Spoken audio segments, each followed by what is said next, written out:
people's lives aren't what they would like them to be. And so then you ask, why? Well, forget about tragedy and catastrophe, because that's self-evident, and we're not going to discuss that. Although the degree to which you bring about your own tragedy is always indeterminate. But I would never say that every terrible thing that is visited on a person is something they deserved. I think that that's a very dangerous presupposition, especially because everyone gets sick and everyone dies. But one of the main reasons that people don't get what they want is because they don't actually figure out what it is. And the probability that you're going to get what would be good for you, let's say, which would even be better than what you want, right? Because, you know, you might be wrong about what you want easily, but maybe you could get what would really be good for you. Well, why don't you? Well, because you don't try. You don't think, okay, here's what I would like if I could have it. And I don't mean in a way that you manipulate the world to force it to deliver you goods for status or something like that. That isn't what I mean. I mean something like, imagine that you were taking care of yourself like you were someone you actually cared for. And then you thought, okay, I'm caring for this person. I would like things to go as well for them as possible. What would their life have to be like in order for that to be the case? Well, people don't do that. They don't sit down and think, all right, you know, let's figure it out. You've got a life, it's hard, obviously. It's like 3 years from now, you can have what you need. You got to be careful about it. You can't have everything. You can have what would be good for you, but you have to figure out what it is, and then you have to aim at it. Well, my experience with people has been is, if they figure out what it is that would be good for them, and then they aim at it, then they get it. It's a strange thing. It's not quite that simple, because, you know, you may formulate an idea about what would be good for you, and then you take 10 steps towards that, and you find out that your formulation was a bit off, and so you have to reformulate your goal. You know, so you're kind of going like this as you move towards the goal. But a huge part of the reason that people fail is because they don't ever set up the criteria for success.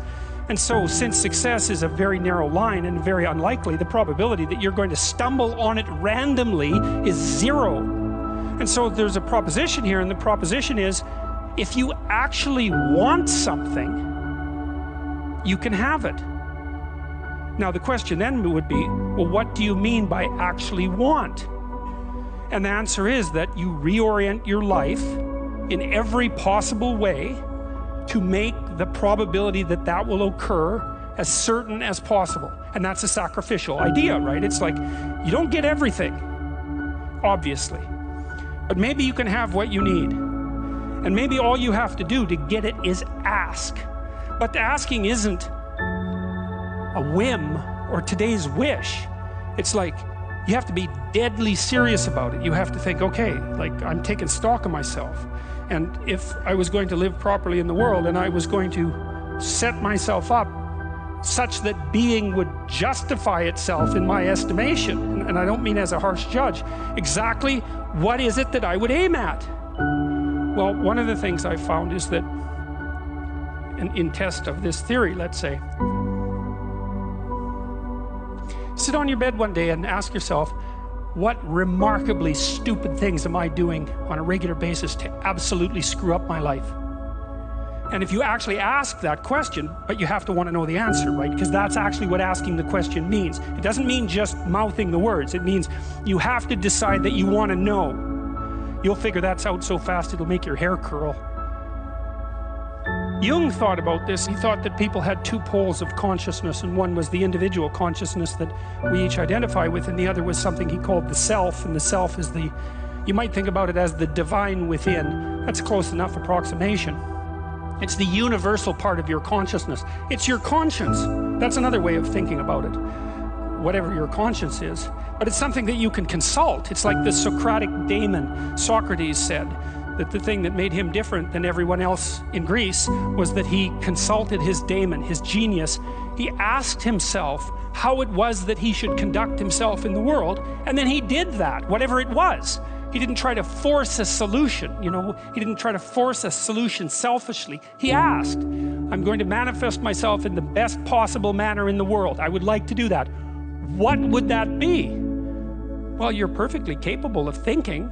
You're perfectly capable of immense feats of imagination and dream and fantasies. God only knows how you do all of that. What would happen if you consulted yourself about the best possible outcome for you? You know, it's like, it's not obvious to me that people themselves think that they're valuable all the time. Often they don't think that at all. They certainly don't think that often when they're depressed. They certainly don't think that when they're suicidal. They don't really think that when they're ashamed or guilty or frustrated or disappointed or angry or waking up at 3 in the morning and tormenting themselves with their consciences. They don't necessarily think that when they're fighting with their family or when they're upset at work or, you know, when things go wrong in life. And so it's not so bloody obvious that people are inherently valuable. And then you might also notice that it's kind of easy to think that some people are more valuable than others. It's very easy for human beings to think that about other human beings, because no matter where you look in human societies, there are rank orders of value, right? In any hierarchy that we produce that's associated with some ability, we find that some people are so much better at whatever it is that they're doing that it's an absolute miracle, and most people are absolutely dreadful at it. And so, you know, if you were thinking about inherent value as an approximation of skill or competence, then it wouldn't be obvious from the structure of the world that people were inherently valuable in that manner either, because there's such a rank order difference in our ability to do things. You know, and you might say, well, that kind of averages out across things, but I don't think that's a very strong argument either. So it's not obvious where this idea that people are inherently valuable came from. That's a tough one. In fact, I think it's one of the least obvious concepts that human beings have ever come up with, that each of us is to be attributed some divine spark, let's say, that makes us equal in some fundamental way before God, you know, before the reality of the universe itself, even in relationship to our own laws. I mean, if you want a miracle for an idea, I can't think of one that's more unlikely than that. So I've been puzzling over that for a very long time, because I cannot understand how in the world we ever agreed to act as if it was true. It's really something. It's a remarkable fundamental idea. And what's so interesting about it too is that once you have that idea, weird as it is and improbable as it is, and you start to organize your social relationships in accordance with it, well, then they work. My rule too is treat yourself as if you're someone responsible for helping, and it's sort of predicated on the idea that regardless of your inadequacies and your malevolence, which, you know, I'm sure you have many inadequacies and no shortage of malevolence just like everyone else, regardless of that, you have a moral obligation, so that would be a responsibility, to assume that despite all evidence that there's actually something of intrinsic worth about you, and that as a consequence you're duty bound to treat yourself like that is true. And then it turns out that if you do that, well, then your life gets better. And I don't mean happier exactly, although I would say it gets happier. I mean it gets richer and more meaningful and deeper and more worthwhile, and you become more educated and you become wiser, and you treat yourself with more respect, and you're a better model for other people, and you're a better father or a better sister or a better mother, whatever it happens to be. And you're less ridden by that guilt that gnaws at you and shame that's there otherwise saying, you're not what you could be, you're not what you could be. And that's a hell of a voice to get rid of, and it's certainly not one that's easy to ignore. So that's a pretty good idea that there's something divine, let's say, that resides within you of ultimate worth, even as a philosophical statement or a psychological statement rather than a metaphysical statement. It seems to be a precondition for establishing properly harmonious relationships with yourself. And that's worth thinking about a lot. Because you could think that in some sense you just own yourself, you know? Because people do kind of make that claim, especially when they're trying to justify, for example, their right to suicide, that, you know, it's your life, it's your body, you're yours to do what you will with.